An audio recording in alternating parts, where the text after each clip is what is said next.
to create a broadcast channel on Instagram. Open the Instagram application and navigate to your homepage.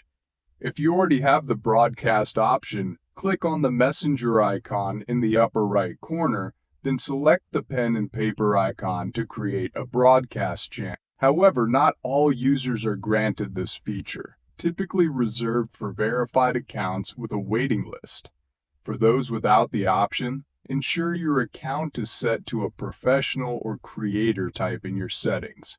Alternatively, report the issue to Instagram by tapping on Help and report a problem, explaining your situation and providing a screenshot if necessary.